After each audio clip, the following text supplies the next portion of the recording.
Good morning, germs, worms, friends, and neighbors. Glad to see you again.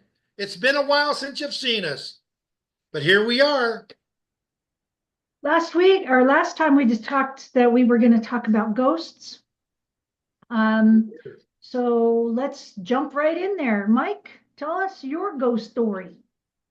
Well, I already told my ghost stories before, but I've been to other places that have things that go bump in the night that you don't know what the fuck's going on, and really, you don't know if you're in a strange house or somebody else's house, and you don't know their history basically, or the house's history as far as that goes.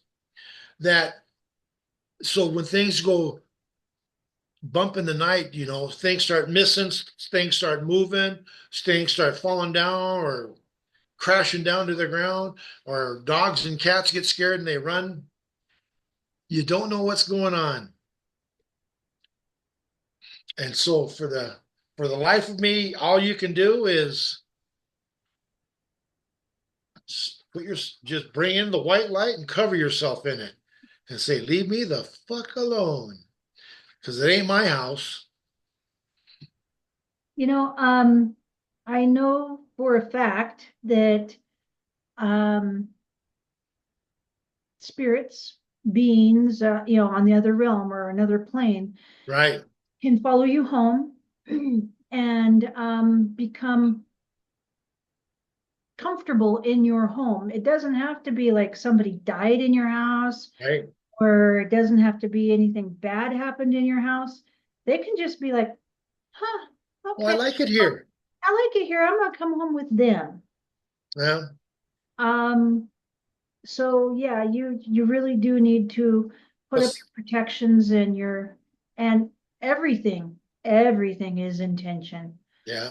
So The classic example of is the one I is the movie Beetlejuice, where the husband and wife die in the car accident. Well, they go home.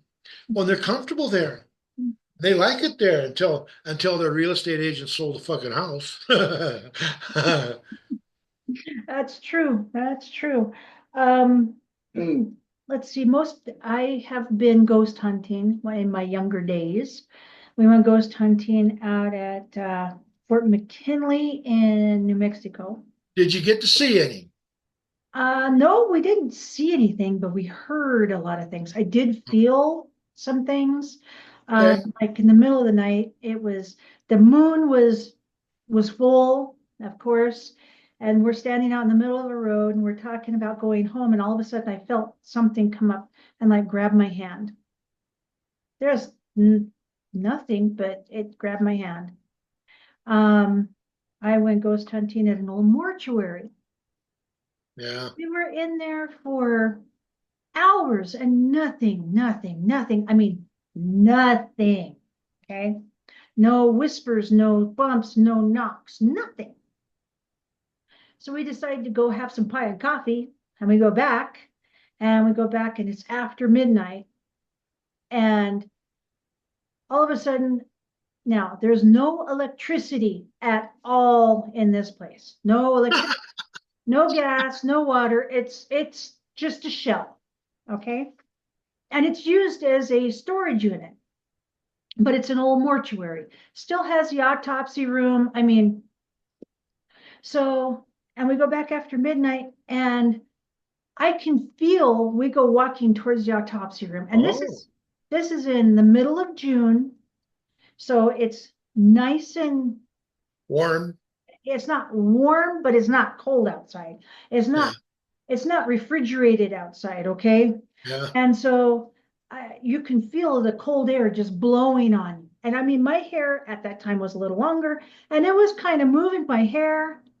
Um, so then we go and sit in the autopsy room. And I mean, I am shivering. it is cold in there. And I look at Pat, because it's Sister Pat that I'm with. And I'm like, aren't you cold? She goes, yeah, it's cold in here. And then all of a sudden we're like, oh, okay. And it started warming up. And we had our digital recorders going at that time. And so, we get done, we go outside. We had some instances, the cold, and then complaining about the cold, and it got warm. Um, so, we had some interaction, but not a lot. And we go outside and we take our sage and I sage everybody in the group because I don't want nothing coming home with us.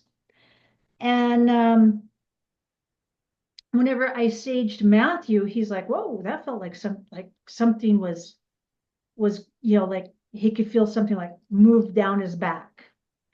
But, we're just like I'm thinking, okay, we might be a little too animated.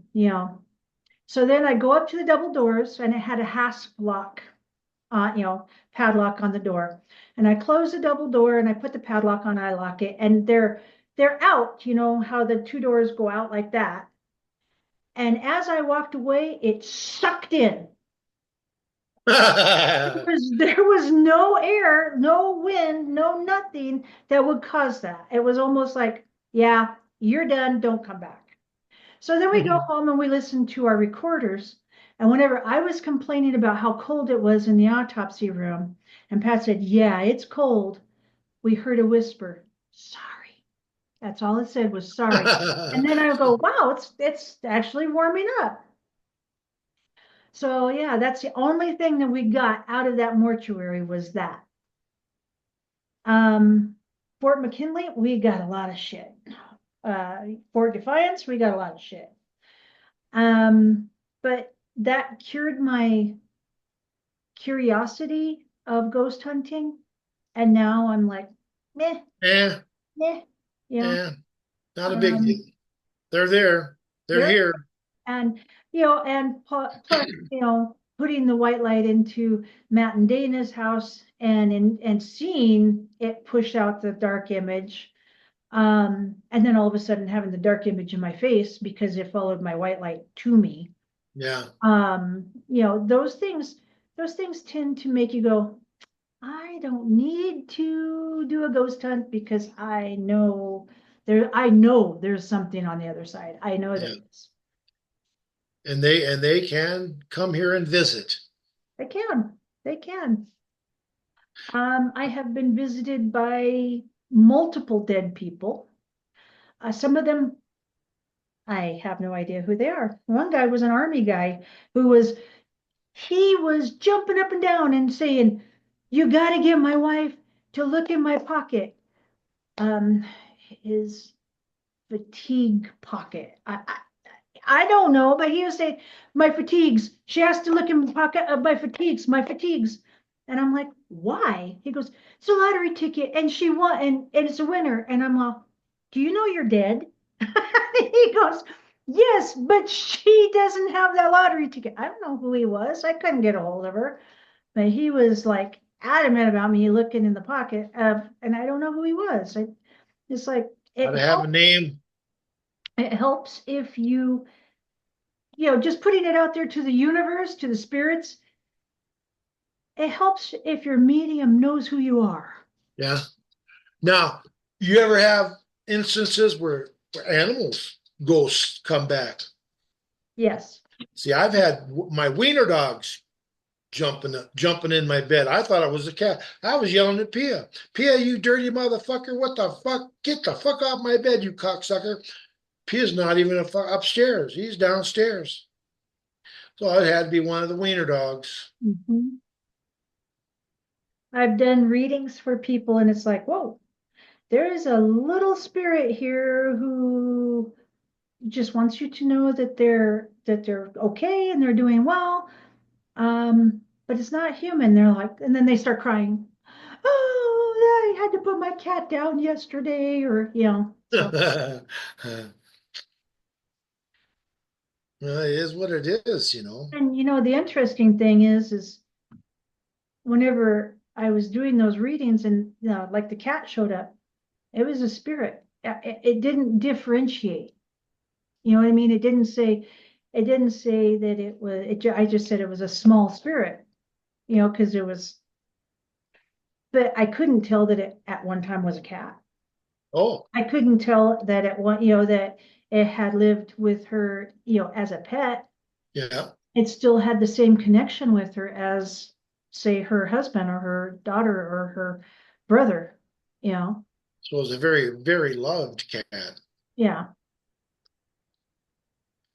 Wow. That's why the wiener dogs came back because they were the cats, cat's meow in the family. But now they've moved on now. The only thing there is Pia, and he's just a fucking asshole. No, he's not. He's a good cat. Yeah, so your animals stay with you for, they stay with you. For a long One time. of the things I would suggest you do is to always cut your cords, because where you can make those connections. Like me and you, we have a connection. And regularly I cut all my cords, my psychic cords, I cut them. Now, that doesn't mean that I'm sending you off into la la land. Right. It just means that I'm pulling my energy back and keeping it as my energy rather than allowing it to stay connected. And Other when people. something's deceased or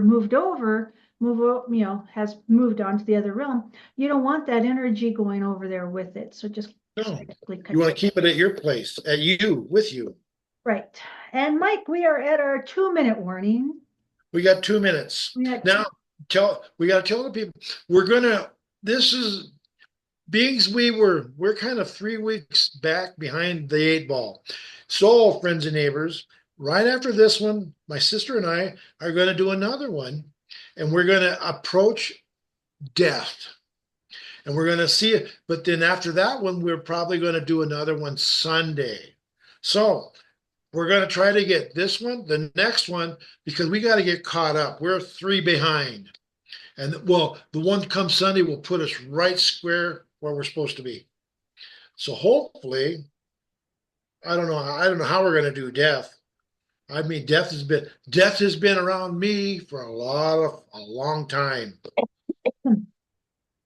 well, we will talk about that on the next Later episode. on the next one. Well, On, what do we got? 1.5 and 1 minute. yeah, we're One down and a to half 1 minute. minutes. 1 minute and counting. We can always just have an avocado and wait.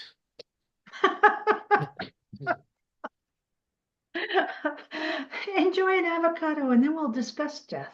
That's right. Now, as you might my fellow germs, worms, friends, and neighbors, as you might see, it's a different background. I'm here visiting my sister. I came down. I have to deal with a property that I have here, and while I'm here, I'm visiting her, and hopefully I can get everything taken care of in a nice, easy manner. I got I my all right. Well, If it all remains to be seen. on that note, we are saying bye. Bye, guys.